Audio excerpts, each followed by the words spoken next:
اعوذ باللہ من الشیطان الرجیم بسم اللہ الرحمن الرحیم السلام علیکم ورحمۃ اللہ وبرکاتہ۔ آپ کے مسائل اور ان کا حل۔ انبیاء کرام علیہم السلام۔ ارواح میں سب سے پہلے ان حضرت صلی اللہ علیہ وسلم کی اور اجسام میں سب سے پہلے حضرت آدم علیہ السلام کی تخلیق ہوئی۔ سوال: اللہ تعالیٰ نے سب سے پہلے کس کو تخلیق کیا تھا انسانوں میں سے؟ جواب: تخلیق دو طرح کی ہے، ایک ارواح کی اور دوسرے اجسام کی۔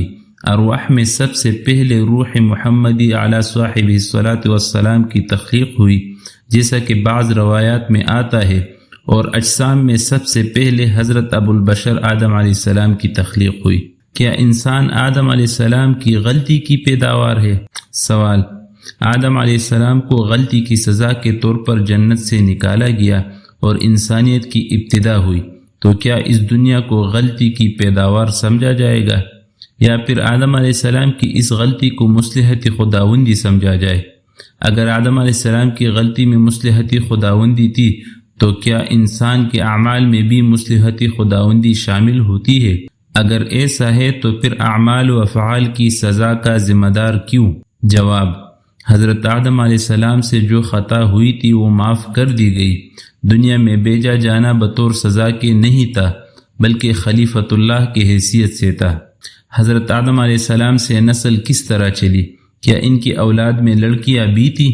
سوال: حضرت آدم علیہ السلام سے نسل کس طرح چلی؟ یعنی حضرت آدم علیہ السلام کے لیے اللہ تعالیٰ نے حضرت حوا کو پیدا فرمایا۔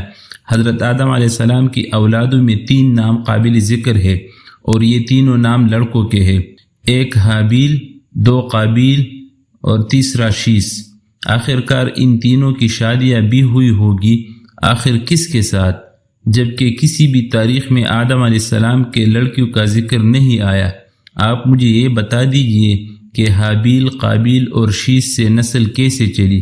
میں نے متعدد علماء سے معلوم کیا، مگر مجھے ان کے جواب سے تسلی نہیں ہوئی، اور بہت سے علماء نے غیر شرعی جواب دیا۔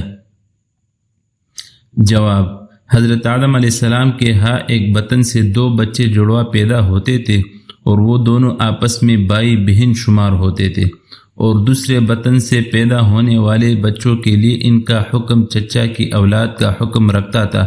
اس لیے ایک پیٹ سے پیدا ہونے والے لڑکے لڑکیوں کے نکاح دوسرے بطن کے بچوں سے کر دیا جاتا تھا۔ حابیل قابیل کا قصہ اسی سلسلے پر پیش آیا تھا۔ قابیل اپنی جڑوا بہن سے نکاح کرنا چاہتا تھا، جو دراصل حابیل کی بیوی بننے والی تھی۔ لڑکیوں کا ذکر عام طور سے نہیں آیا کرتا، قابیل و حابیل کا ذکر بھی اس واقعے کی وجہ سے آ گیا۔ حضرت آدم علیہ السلام اور ان کی اولاد کے متعلق سوالات۔ سوال: کہا جاتا ہے کہ ہم سب آدم علیہ السلام و حوا رضی اللہ عنہ کے اولاد ہیں۔ اس حوالے سے حسب ذیل سوالات کے جوابات مطلوب ہے۔ سوال: حضرت آدم علیہ السلام و حوا رضی اللہ عنہ کی کیا کوئی بیٹی تھی؟ جواب: بیٹیاں بھی تھی۔ سوال: اگر ان کی کوئی بیٹی تھی تو اس کا مطلب یہ ہے کہ آدم علیہ السلام کے بیٹوں سے ہی اس کی شادی ہوئی ہوگی، اور اگر ایسا ہوا تو اس کا مطلب یہ ہے کہ ہم سب یعنی پوری نوع انسانی حرامی ہے۔ جواب: حضرت آدم علیہ السلام کے ہاں ایک پیٹ سے 2 اولادیں ہوتی تھی، ایک لڑکا اور ایک لڑکی۔ ایک پیٹ کے 2 بچے آپس میں سگے بھائی بہن کا حکم رکھتے تھے، اور دوسرے پیٹ کے بچے ان کے لیے چچا زاد کا حکم رکھتے تھے۔ یہ حضرت آدم علیہ السلام کی شریعت تھی۔ ایک پیٹ کے لڑکے لڑکی کا عقد دوسرے پیٹ کے لڑکے لڑکی سے کر دیا جاتا تھا۔ سوال: قصہ بنی آدم کی روایتی تشریح کے حوالے سے حسب ذیل قرآنی آیات کی کیا تشریح ہوگی؟ الف: ہم نے انسان کو مٹی کے خلاصے سے پیدا کیا، سورہ مومنون آیت 12۔ یاد رہے کہ مٹی کا پتلا نہیں کہا گیا۔ جواب: مٹی کے خلاصے کا مطلب یہ ہے کہ روئی زمین کی مٹی کے مختلف انواع کا خلاصہ اور جوہر، اس سے حضرت آدم علیہ السلام کا قالب بنایا گیا، پھر اس میں روح ڈالی گئی۔ بے، تمہیں کیا ہو گیا ہے کہ تم اللہ سے وقار کے آرزومند نہیں ہوتے، اور یقیناً اس نے تمہیں مختلف مراحل سے گزار کر پیدا کیا ہے، اور تمہیں زمین سے اگایا ہے، ایک طرح کا اگانا۔ سورہ نوح آیت 13 اور 17۔ یہاں مختلف مراحل سے گزار کر پیدا کرنے اور زمین سے اگانے کا کیا مطلب ہے؟ جواب، یہ عام انسانوں کی تخلیق کا ذکر ہے کہ غذا مختلف مراحل سے گزر کر مادہ منویہ بنی، پھر ماں کی رحم میں کئی مراحل گزرنے کے بعد آدمی پیدا ہوتا ہے۔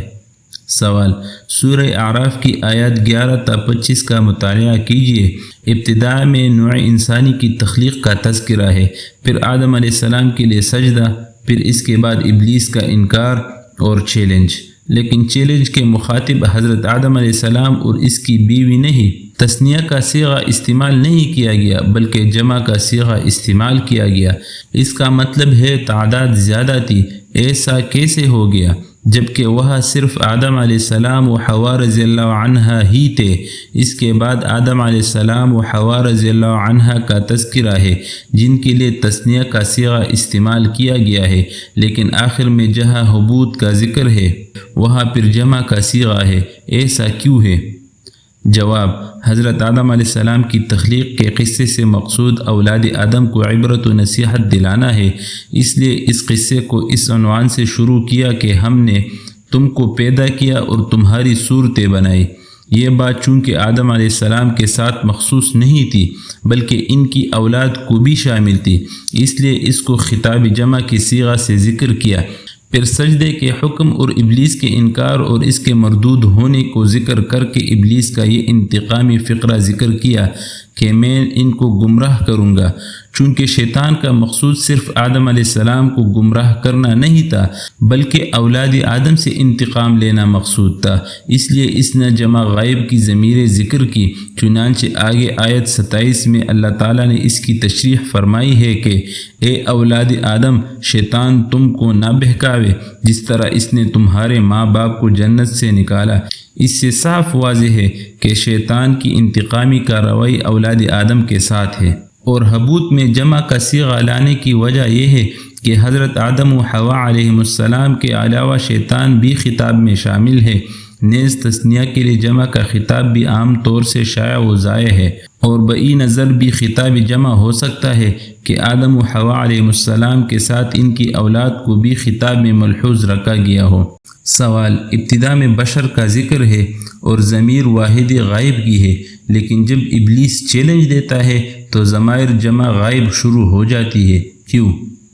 جواب، اوپر عرض کر چکا ہوں کہ شیطان کے انتقام کا اصل نشانہ اولاد آدم ہے اور شیطان کے اس چیلنج سے اولاد آدم ہی کو عبرت دلانا مقصود ہے۔ سوال، اگر حضرت آدم نبی تھے تو نبی سے خطا کیسے ہو گئی اور خطا بھی کیسی؟ جواب، حضرت آدم علیہ السلام بلا شبہ نبی تھے، خلیفۃ اللہ فی الارض تھے۔ ان کے زمانے میں انہی کے ذریعے احکامات الہیہ نازل ہوتے تھے۔ رہی ان کی خطا سو اس کے بارے میں خود قرآن کریم میں آ چکا ہے کہ آدم بھول گئے، اور بھول چوک خاصے بشریت ہے، یہ نبوت و عصمت کے منافی نہیں۔ آپ کو معلوم ہوگا کہ اگر روزہ دار بھول کر کھا لے تو اس کا روزہ نہیں ٹوٹتا۔ مزید شرعی مسائل کے حل کے لیے ویڈیوز کو لائک کریں اور چینل کو سبسکرائب کریں۔ جزاکم اللہ خیر۔